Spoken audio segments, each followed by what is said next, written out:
This one's wife. Does Table 12 know she is disliked? Hello, I'm HG Tudor. As you know, I don't use this one's wife's name, primarily to emphasize the point that the only reason we know about her is that she is this one's wife, formerly known as Harry's wife. I did in the early days utilize her name, but as time has gone on, it seems apt that she should just be referred to in this way, because after all, that's how the grifting individual has become known around the world. And she is known around the world.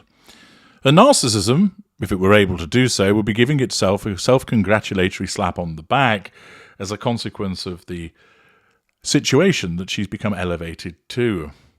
Hitherto, a relatively unknown actress of mediocre capabilities who had managed to ensnare a husband, some say a second husband, before Harry, Corey the chef, and various other romantic interests, wasn't really going anywhere. She was making a degree of a mark upon the Toronto scene as her narcissism propelled her to undertake some social climbing, but then she hit the jackpot as she managed to ensnare old Ginger Bollocks, become part of the British royal family, and thereafter become a household name.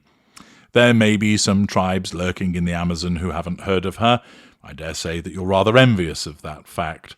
But for the rest of us, nary a day goes by without there being some news item about her, which of course behooves me to utilize such information to educate you all the more about narcissism and at the same time engage in taking the piss because she is just so eminently piss-takeable from. All of this results in her having massive coverage.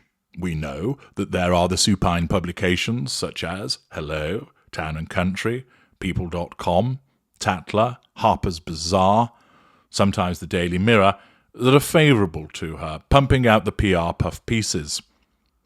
The Daily Mail is often critical of her, but invariably publishes a lot about her because they know that it gets the readership all frothing and that they like to engage in a hate read or a grudge read about her.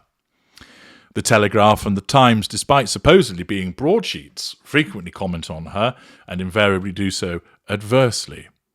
She pops up in blogs and videos on mainstream news, GB News, BBC News, your news in your particular country, and is regularly spoken about and written about.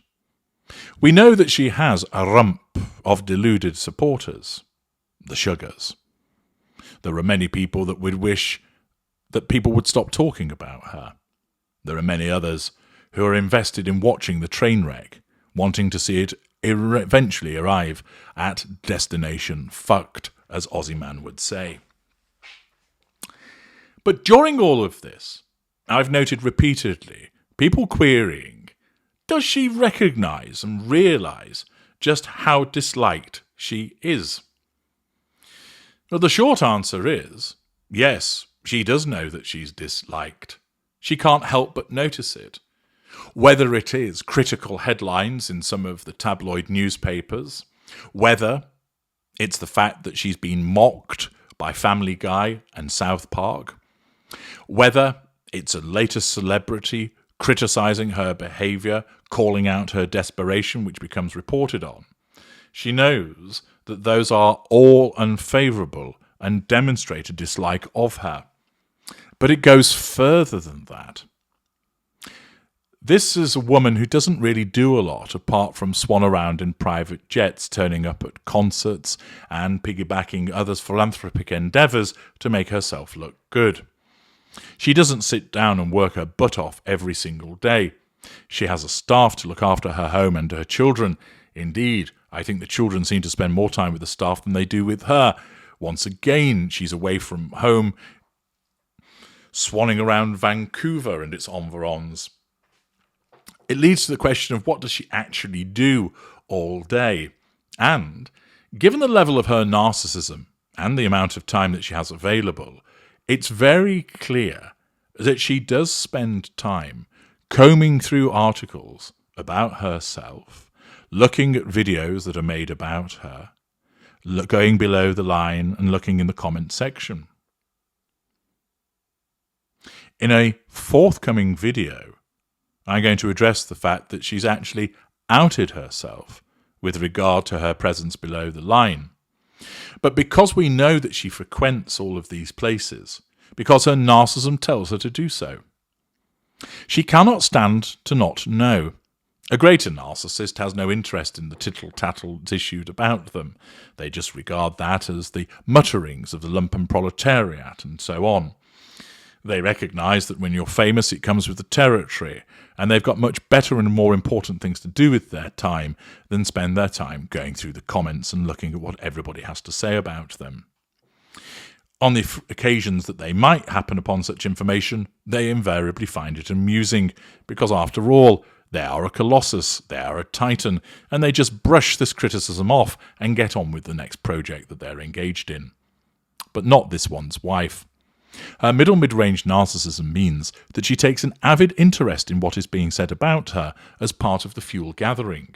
But the problem that she has is that much of it is critical. Let's just take one of my videos, for example, one that I put out yesterday, the smirking grifter. And as I explained yesterday for the Geordies, it's smirking, not smoking. Let's have a look at the comments. There are many hundreds of them, and I'm just going to give you a selection. Amos Van Mercer writes, "Oh, Canada is less than 90 seconds long. This one's wife cannot bear to have the focus taken off of her for less than 90 seconds. As a proud Canadian, I want to sing God Keep Our Land Glorious and Free from this pair of disrespectful ingrates. It is quite the achievement to exasperate Canadians. Well done, grifters."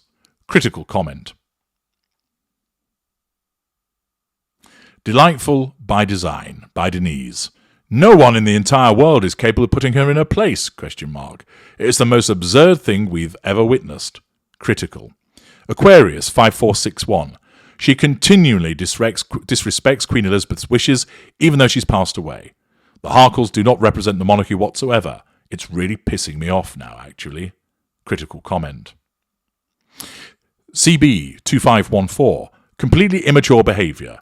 In terms of TOW's respect, what always stands out for me is the 4040 farce video, in which she and McCarthy slyly mocked both the Queen and the English people and seemed very impressed with how clever they were.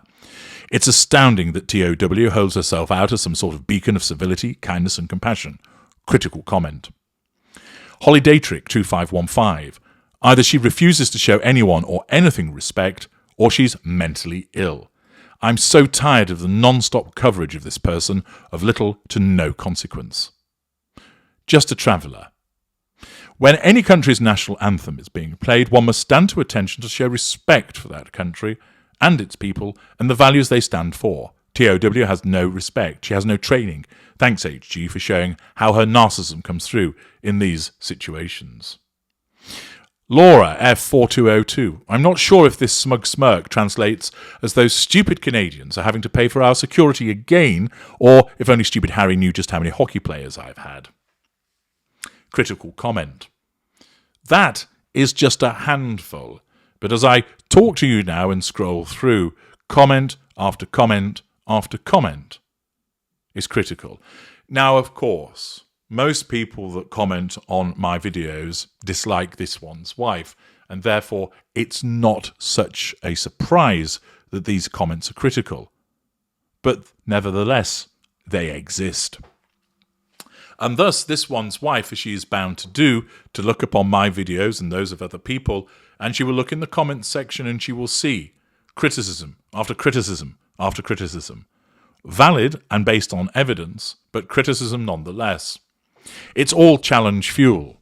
Now here, she doesn't reply. There isn't anybody that we suspect is this one's wife lurking in the comments section. She may well complain to Harry about the unfairness, that wretched HG Tudor and his flying monkeys, no doubt she says, in respect of all of you commenting in a critical fashion about her. Or she jettisons it, thinking it is the ramblings and rantings of envious, or she'll probably use jealous, individuals. The point is this.